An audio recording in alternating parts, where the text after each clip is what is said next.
Hi hello नमस्कार, कशात सर्वजण मस्त मजेत ना. तर चला नवीन एका व्हिडिओमध्ये मी सुजात आपल्या सगळ्यांचं अगदी मनापासून स्वागत करते.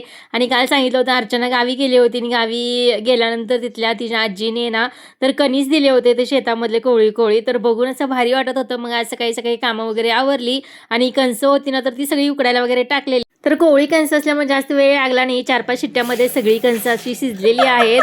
आणि जे काही आपण लहानपणी खायचं ना कणीस चोकून चोकून त्यातलं मिठाचं पाणी प्यायला आवडायचं, तर तसंच आमचं कणीस खायचं काम चालू आहे. तुम्ही अशी मज्जा घेतली का कधी कणीस खाताना लहानपणी? नक्कीच सांगा. तर बरेच दिवस झाले अशी कोवळी कणसं शेतातली आणि देशी भेटली नव्हती. म्हटलं तुमच्याशी थोडंसं शेअर करावं आज.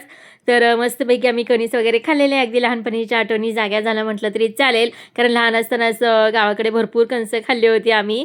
आणि आता तेच आम्ही खातोय परत एकदा अशी कोवळी कोवळी कणसं अगदी लहानपणीच्या स्टाईलमध्ये. तर कणीस खाता खाता माझ्या आणि अर्चनाच्या गप्पा चाललेल्या. असं खात होतं पहिला, तसं खात होतो आपण, तशाच पद्धतीने खाऊया वगैरे. आणि गरम गरम कणसं अशी आम्ही सगळी 2-2 खाल्ली. किती खाल्ली त्याचा सुद्धा अंदाज लागला नाही. मम्मीनं सुद्धा गरम गरम कणीस वगैरे दिलं खायला. आणि आम्ही सुद्धा इथं 2-2 कणसं खाल्लेली आहेत लहानपणीच्या स्टाईलमध्ये, जसं आपण लहानपणी खात होतो ना.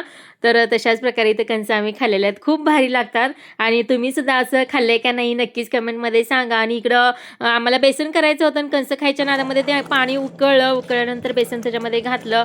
गाठी वगैरे झालं त्याच्यामध्ये, फोडायला जरासा वेळ लागला पण छान झालं. परत सगळ्या गाठी वगैरे फोडल्या आणि तर छानपैकी इथं बेसन वगैरे केलेलं आहे आज सकाळच्या जेवणामध्ये. आणि भाजी सुद्धा होती, मेथीची भाजी वगैरे होती, पण बेसन थोडंसं केलेलं आहे, पातळ भाजी जास्त नव्हती म्हणून.